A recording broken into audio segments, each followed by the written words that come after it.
ओम श्री जगदम्बिकाय नमः। श्रीमद् देवी भागवत महापुराण 11वां स्कंद पहला अध्याय।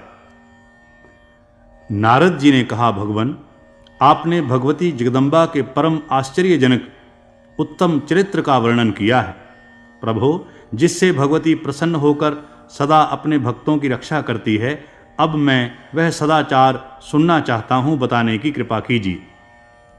भगवान नारायण कहते हैं, तत्वज्ञानी नारद, सुनो, अब मैं उस सदाचार का क्रमशः वर्णन करता हूँ जिसके अनुष्ठान से देवी प्रसन्न हो जाती हैं। उदय से अस्त तक द्विज को दिन भर धर्म साधन में सत्कर्म में लगे रहना चाहिए, क्योंकि माता पिता पुत्र स्त्री और बंधु बांधव कोई भी आत्मा की सहायता नहीं कर सकते।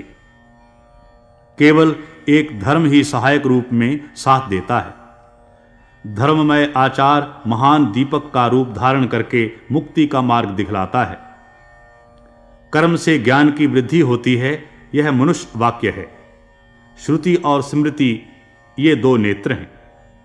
पुराण को हृदय कहा गया है। इन तीनों की वाणी ही धर्म है। रात्रि के चौथे पहर में उठकर ब्रह्म का ध्यान करें। वीरासन से बैठकर ध्यान करना चाहिए। इसके बाद जो दीपक के समान हृदय में विराजमान हैं, उन श्री भगवान का ध्यान करें। विवेकी पुरुष के मन में यह धारणा बनी रहनी चाहिए कि मेरे हृदय में परमात्मा अवश्य विराजमान है।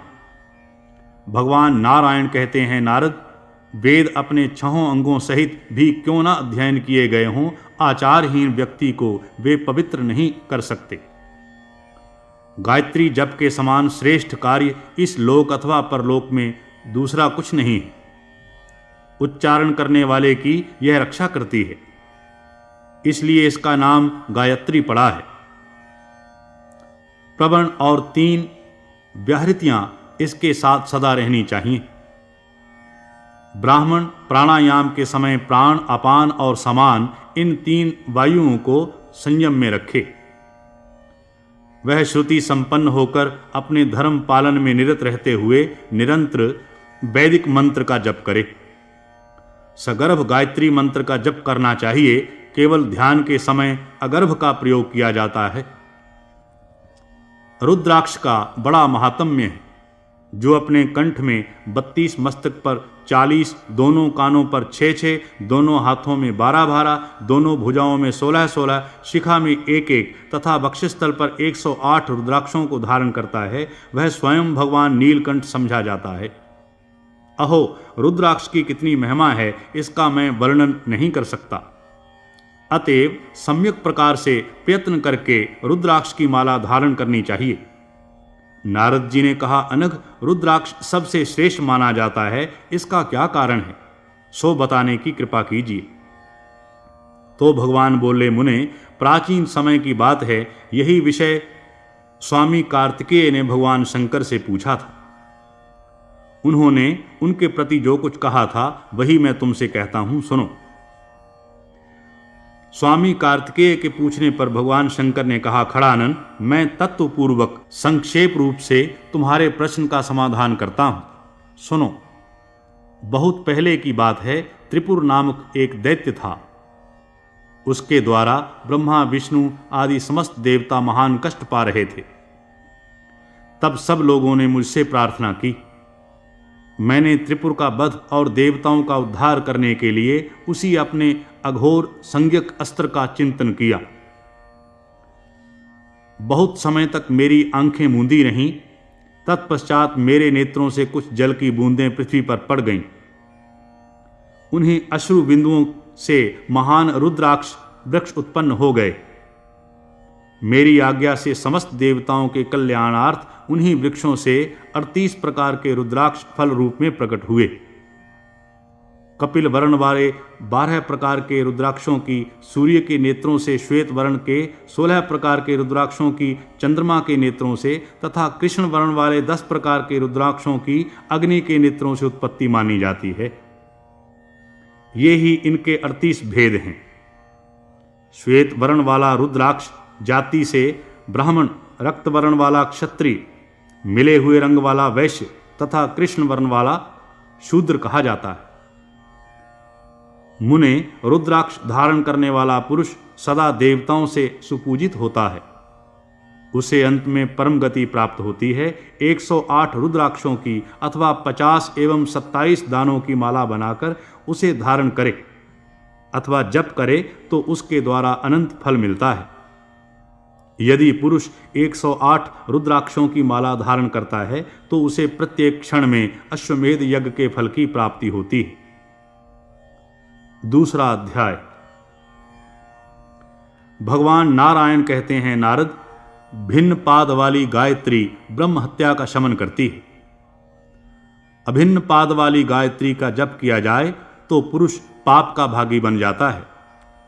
जितना जप करना अभीष्ट हो उसके 8वें भाग में गायत्री के चौथे पाद का जप करना आवश्यक है। इस प्रकार जप करने वाले द्विज को भी ज्ञानी समझना चाहिए। वह सायुज्य पद का अधिकारी हो जाता है। विद्वान को जल में खड़े होकर कभी भी गायत्री का जप नहीं करना चाहिए, क्योंकि कुछ महर्षियों का यह कथन है कि यह अग्निमुखी कहलाती है।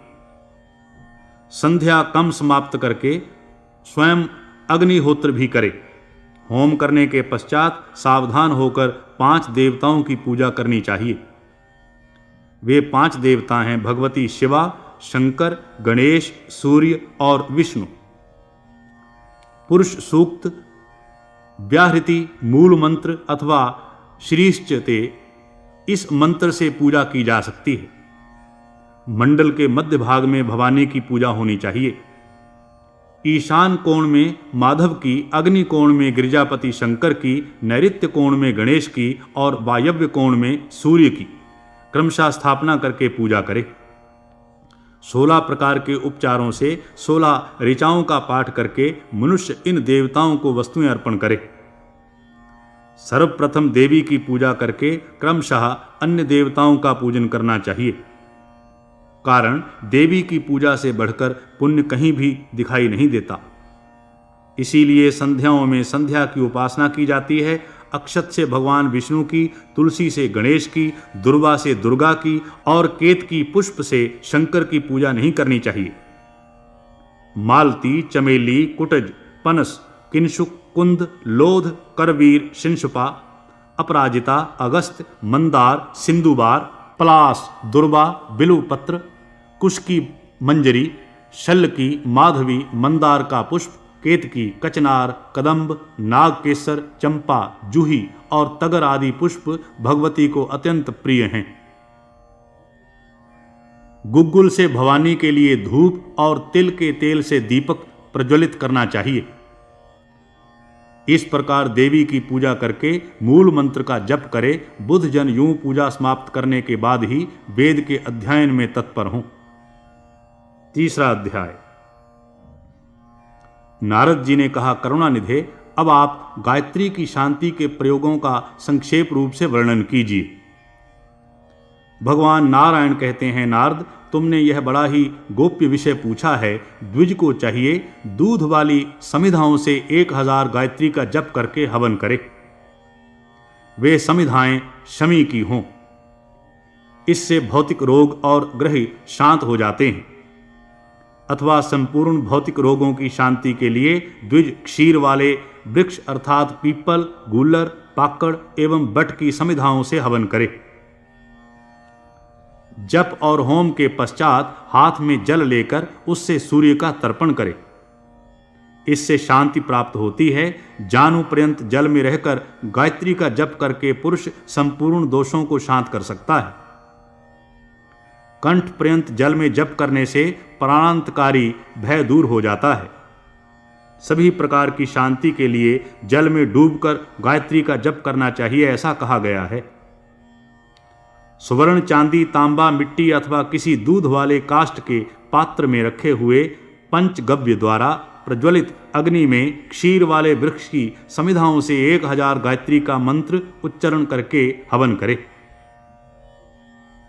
प्रत्येक आहुति के समय मंत्र का पाठ करके पात्र में रखे हुए पंचगव्य से समिधा को स्पर्श कराकर हवन करे। 1000 बार ऐसा ही करता रहे। हवन के पश्चात 1000 गायत्री मंत्र पढ़कर पात्र में अवशिष्ट पंचगव्य का अभिमंत्रण करे और फिर मंत्र का स्मरण करते हुए कुशों द्वारा उस पंचगव्य से वहां के स्थान का प्रोक्षण करे। इसके बाद वहीं बलि देने हुए इष्ट देवता का ध्यान करे। यों करने से अभिचार से उत्पन्न हुई कृत्या और पाप का नाश हो जाता है। जो इस प्रकार करता है देवता, भूत और पिशाच उसके वश में हो जाते हैं। भूमि पर चतुष्कोण मंडल लिखकर उसके मध्य भाग में गायत्री मंत्र पढ़कर त्रिशूल धंसा दे। इससे भी पिशाचों के आक्रमण से पुरुष बच सकता है। अथवा सब प्रकार की शांति के लिए पूर्वोक्त कर्म से ही गायत्री के 1000 मंत्र से अभिमंत्रित करके त्रिशूल गाड़े। वहीं स्वर्ण, चांदी, तांबा अथवा मिट्टी का नवीन दिव्य कलश स्थापित करे। उस कलश में छिद्र नहीं होना चाहिए। उसे वस्त्र से वेष्टित कर दे। बालू से बनी हुई वेदी पर उसे स्थापित करे। मंत्रज्ञ पुरुष जल से उस कलश को भर दे। फिर श्रेष्ठ द्विज चारों दिशाओं के तीर्थों का उसमें आवाहन करे। इलायची, चंदन कपूर, जायफल, गुलाब, मालती, बिल्वपत्र, विष्णु क्रांता, सहदेवी, धान, यव, तिल, सरसों तथा दूध वाले वृक्ष अर्थात पीपल, गूलर, पांकड़ और बट के कोमल पल्लव उस कलश में छोड़ दे। उसमें 27 कुशों से निर्मित एक कुर्च रख दे। यों सभी विधि संपन्न हो जाने पर स्नान आदि से पवित्र हुआ जितेंद्रिय बुद्धिमान ब्राह्मण 1000 गायत्री के मंत्र से उस कलश को अभिमंत्रित करे। वेदज्ञ ब्राह्मण चारों दिशाओं में बैठकर सूर्य आदि देवताओं के मंत्रों का पाठ करे। साथ ही इस अभिमंत्रित जल से प्रोक्षण, पान और अभिषेक करे। इस प्रकार की विधि संपन्न करने वाला पुरुष भौतिक रोगों और उपचारों से मुक्त होकर परम सुखी हो जाता है। इस अभिषेक के प्रभाव से मृत्यु के मुख में गया हुआ मानव भी मुक्त हो जाता है। हे द्विजवर, शनिवार के दिन पीपल के वृक्ष के नीचे गायत्री का 100 बार जप करे। इससे वह भौतिक रोग एवं अभिचार जनित महान भय से मुक्त हो जाता है। द्विज को चाहिए कि गुरुच को खंड खंड करके उसे क्षीर में भिगोकर अग्नि में आहुति दे। इस प्रकार के होम को मृत्युंजय कहते हैं। इसमें संपूर्ण व्याधियों को नाश करने की शक्ति है। ज्वर की शांति के लिए दूध में भिगोए आम के पत्रों से हवन करे। क्षीराक्त मीठे वच का हवन करने से क्षय रोग दूर होता है। 3 मधु अर्थात दूध, दही और घृत से किए हुए होम में राज्य क्षमा को दूर करने की शक्ति है। खीर का हवन करके उसे भगवान सूर्य को अर्पण करे। फिर प्रसाद रूप से स्वयं प्रशासन करे तो राज्य क्षमा का उपद्रव शांत हो जाता है। शंख के वृक्ष के पुष्पों से हवन करके कुष्ठ रोग का निवारण करे। अपामार्ग के बीज से यदि हवन किया जाए तो मृगी रोग दूर हो जाता है। क्षीरी वृक्ष की समिधा से हवन करने पर उन्माद रोग शांत हो जाता है। गूलर की समिधा का हवन असाध्य प्रमेह रोग को दूर करता है। मधु अथवा ईख के रस से हवन करके पुरुष प्रमेह रोग को शांत कर सकता है। त्रिमधु अर्थात दूध, दही और घी के हवन से मसूरिका यानी चेचक रोग शांत हो जाता है। कपिला गऊ के धृत से हवन करके भी मसूरिका का रोग शांत किया जा सकता है।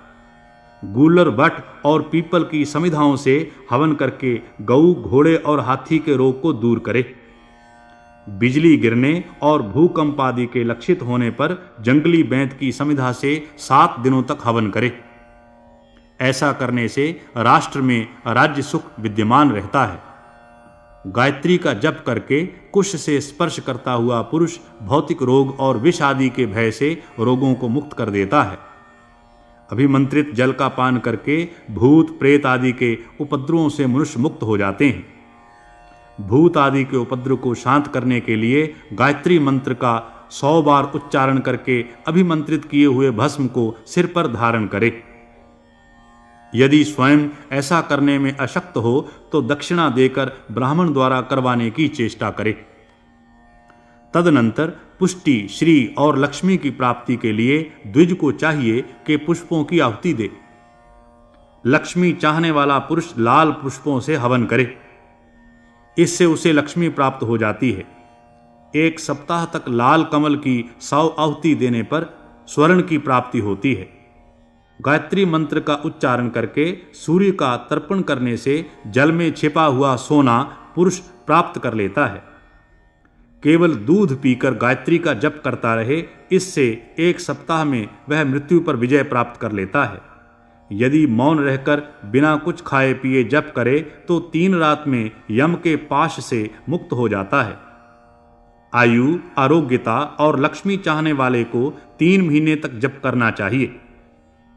आयु, लक्ष्मी, पुत्र, स्त्री और यश की कामना वाला 4 मास तक जप करे। पुत्र, स्त्री, आयु, आरोग्य, लक्ष्मी और विद्या इनकी कामना करने वाले को 5 महीने तक 1000 के नियम से जप करने का विधान है। यों जितने जितने मनोरथ अधिक हों, उसी के क्रम से महीने की संख्या भी बढ़नी चाहिए। श्रीमद् देवी भागवत का 11वां स्कंद यहाँ समाप्त हुआ।